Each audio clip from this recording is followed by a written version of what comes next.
alerté même sax avant nawet bi sax di ñëw tey jii on parle de 766 milliards de francs CFA yoo xam ne rek dugal nañ ko ci mbënd mi mais on a comme l'impression voilà que xaalis bi duggeewul fu mu waroon duggee parce que Dakar et sa banlieue ba tey ñu ngi flotter sous les eaux qu'est-ce qui n'a pas marché. non xam nga d'abord pour man état bu def loolu waroo sax toog élection da ngaa war a démissionner. régime bu def loolu da ngaa ñëw toog nga ne da nga am plan décennal. 2012 2022 10 ans tu injectes 766 milliards ministre bu nekkoon à l'époque dafa ne à terme Sénégal day fàtte. inondation inondation nag taw moo koy indi fii. taw su ñëwee ci suuf la jëm. suuf ba nature am mu ci la ñuy xam ndax inondation mën na fa am ou pas. ndox ma su waddee dal ci suuf si di daw fu muy jaar war nañ mën a xam fan lay jaar ak fan lañ ko def moo tax loo siy def teg ko fa soo ko baaree fii dina jaar fële maanaam li ma la bëgg a wax foofu pour être plus précis étude bu sérieuse mooy xam ne taw bi moom moo ko waaye comme yàlla may na la nga maîtriser fi ngay dëkk jàng boo xam ne xam nga lan mooy zone non aedificandi yi xam nga ne sooy def ay infrastructures da ngay def des études d'impact xam ndax du point de vue économique du point de vue environnemental yan impact lay am ci environnement bi xam nga loolu yëpp waaw loolu soo ci tënkee ne léegi nii laa bëgg a jaar pour que 10 ans après ñu fàtte inondation 10 ans jot inondation teel a waalo gën a aay ça veut dire que benn yow da ngaa wor parce que sa kàddu bu nga joxe woon respecté woo ko benn ñaar da nga espoir bu nit ñi amoon xaw ma nan laa ko mën a expliquer maanaam xam nga parfois nga ne non léegi mu jeex ñu ne la milliards yi yëpp nga ne milliards yi bëri na de waaye jar na ko loolu da ngay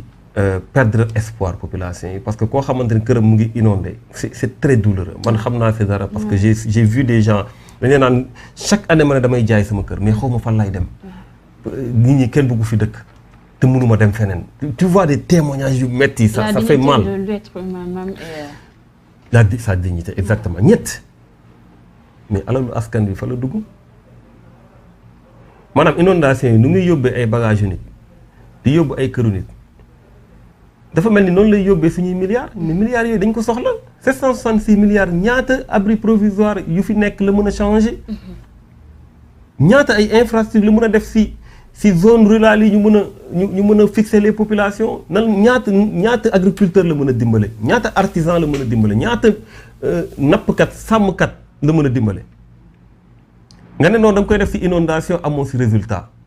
dul quelques résultats je veux pas être nihiliste am na ay quelques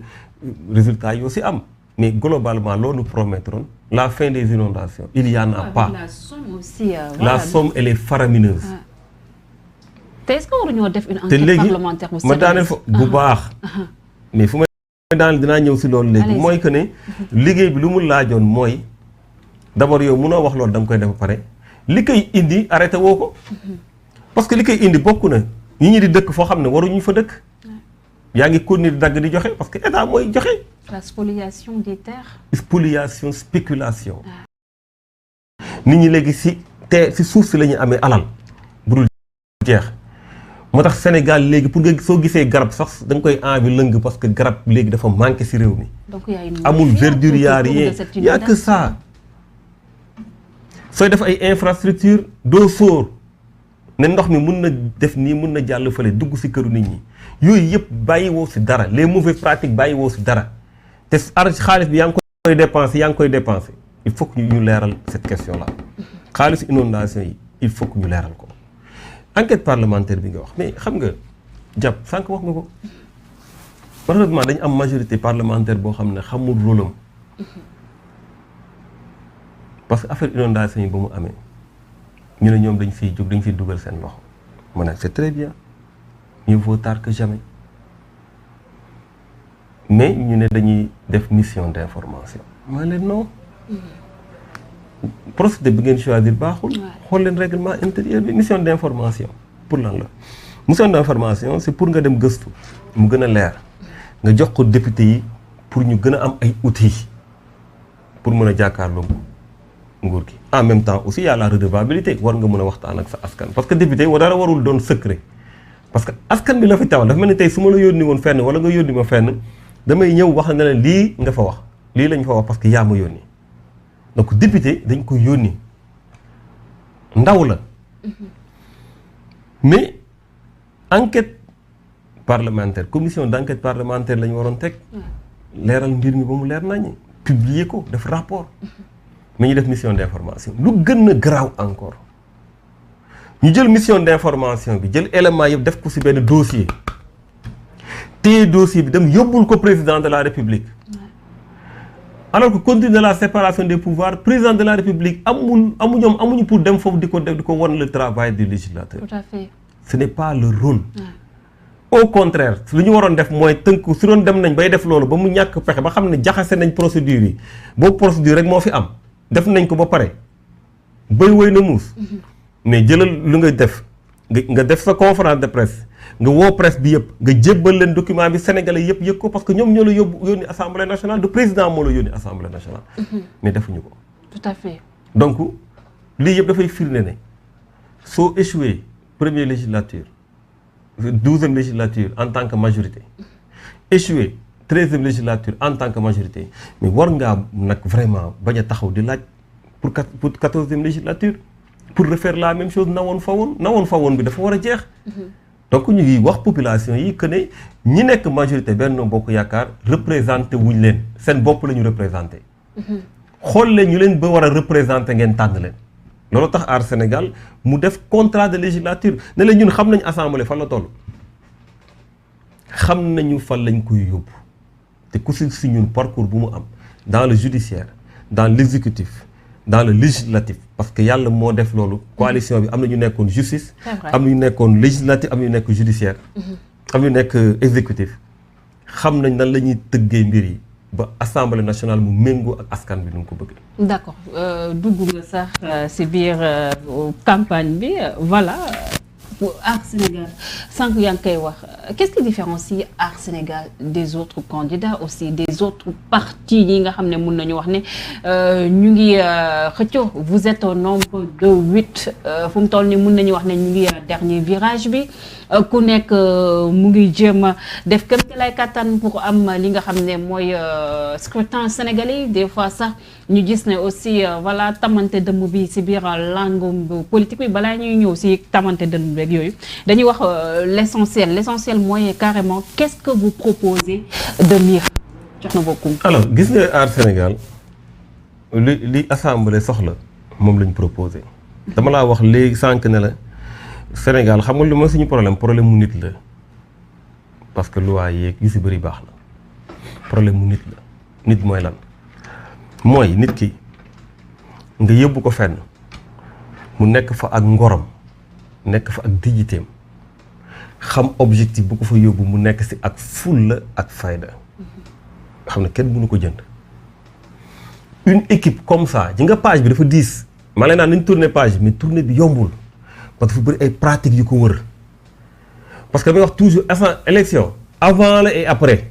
du avant rek de avant le vote campagne ba yooyu élection la après les résultats élection la xam nga li tax parce que toujours après borom caisse noire yi dañuy jënd ay nit gis ngeen ko élection locale yi passé ñaata maire yu ñu fal ci opposition bi la ñu jënd ñu dem nekk maire Benno Bokk Yaakaar bëri nañu nañ Sénégal nañ bàyyi xel ne suba tamit mun nañ fal ñoo xamante ne suñ demee ba toog biir assemblée nationale dinañ leen jënd même majorité mën na am sax ñu jënd leen renverser majorité bi da koy jaral donc l'élection c'est 2 parties attention moo tax sooy dem élection da nga fay yóbbu ñoo xamante ne war nga am ci ñoom confiance parce que ñun du ma ne am leen ci man confiance du ma ko wax damay naan am ngeen li war a tax ngeen am ci ñun confiance parce que dañoo am parcours ba pare ku ci ne ci ñun toog nga moment boo xam ne sa intérêt taxaw na mu doon xaalis bu takku ay privilèges yu takku intérêt Sénégal taxaw nga choisir intérêt Sénégal bàyyi say intérêt boobu. ku si ne si ñun su ma koy lim dama fay gudd parce que chaque jour ma wax ko nga commencé si Thierno Alassane Sall pour gàttal. nekkoon ministre nekk yor mbirum pétrole bi su doon kuy jaawale poche am ak poche Sénégal multimilliardaire lay doon parce que xam nañ ne mbirum pétrole lu si nekk. c'est vrai. bañ ko waree signaloo loo xamante ne méngoowul ak intérêt Sénégal dafa bàyyi poste ba ñëw jàkkaarloog Sénégalais yi ne leen léegi yéen laa dese.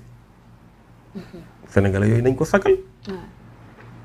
Abdourahmane Diouf nekkoon directeur SONES